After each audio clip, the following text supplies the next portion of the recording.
Thank you, Mike, for that introduction, and thanks to the Alliance to Save Energy and the Committee for Economic Development for the invitation here today to discuss sustainability solutions for our country.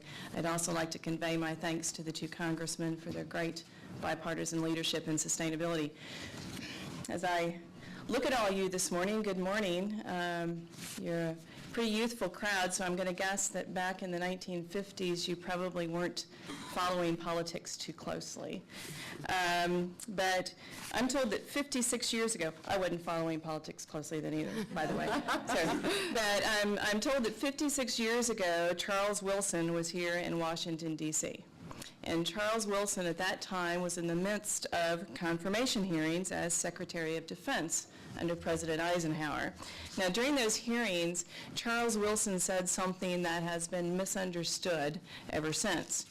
He's most often quoted as saying, "What's good for GM is good for the country." Now, as a former president of GM, those comments at the time were seen as pretty short-sighted and self-serving. He did say those familiar words, but he also said a couple more. He said, "and vice versa." What's good for GM is good for the country, and what's good for the country is good for GM. Now, setting aside all of the issues surrounding GM's challenges today, Wilson understood even then that the country, its businesses, and its people are part of an ongoing, sustainable relationship. So in this room, there's people who are responsible for legislation, and there's people responsible for business practices and business investment, and we are that sustainable relationship that he was talking about. We're either going to succeed or we're going to fail together. As the old saying goes, we're all in the same boat together. And when it comes to boats, it never does anybody any good to say to one passenger from another that you're into the boat is sinking. We really are all in this together. So we're here to learn about sustainability solutions from each other, and today I really think that we can start to build a model for sustainability, a better model. We're managing through today's economic uncertainty, as we should, by focusing on how to sustain ourselves in the short term until the economy recovers. We need workable solutions now more than we need perfect solutions 5 years from now. But at the same time, we all recognize that there is no standalone short-term path to sustainability. Whatever we implement in the short term has to work in the long term. Short-term sustainability is an oxymoron. Long-term sustainability is redundant. But what might be most important is that we can't let economic uncertainty become a rationale that launches a cycle of unsustainability as we cut back on investment. Let me give you an example. As Mike mentioned, I grew up in Kansas. I actually grew up on a farm in Kansas. And every year after the harvest, my dad did the same thing. He set aside seed corn, so we would have seed corn to plant in the spring. Now, farmers the world over know that no matter how long the winter, no matter how great the temptation, no matter how scarce the resources, you do not eat the seed corn. And it was pretty tempting sometimes when the combines were breaking down and the cattle market was down. The thought of selling that seed corn was pretty attractive. But even if there's fear that there's not going to be food on the table, we have to know that that seed corn has to be protected because it has to be planted in the spring or there's going to be no harvest in the fall. So today what we're seeing is many people are tempted to cut back on investment, to cheat our future harvests and use all of today's resources for today's needs. And a broad understanding of reciprocal sustainability tells us that that would be a terrible, terrible mistake.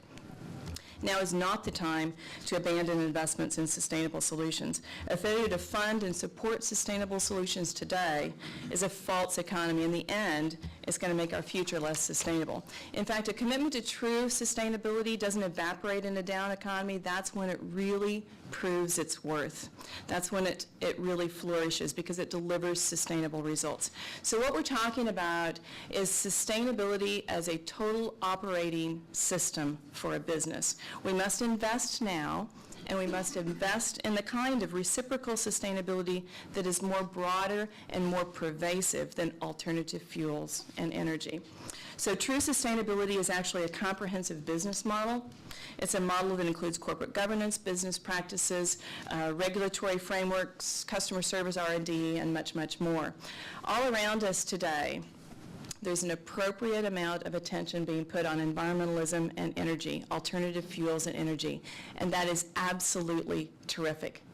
But by itself, it's never going to be enough to help us get to the next level of sustainability. We don't just need alternative fuels, we need alternatives to fuel. Energy solutions are just part of sustainability. A more rational and a more sustainable approach for the health of our country and the health of our companies is to implement a grander and bolder model. So our goal should be to have sustainable energy initiatives flow from an overall business and governance model that constantly, methodically, and very carefully analyzes business practices for their impact on society and on the country.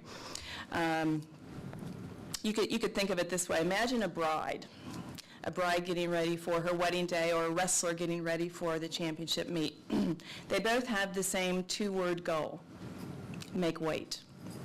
And they both have these superhuman efforts to use to get there. They, crash diets and saunas, sometimes even pills, and they're probably going to make weight. But there's a cost to that. They may win the battle, they may lose the war, because they may confront other health issues along the way. By taking a more holistic approach, not only will they make weight, but they'll have a healthier body, a sharper mind, and in fact, that's a sustainable solution. So reciprocal sustainability is kind of like this. It develops consistent strategic steps that result in a win-win for everyone: our company, our country, and our people.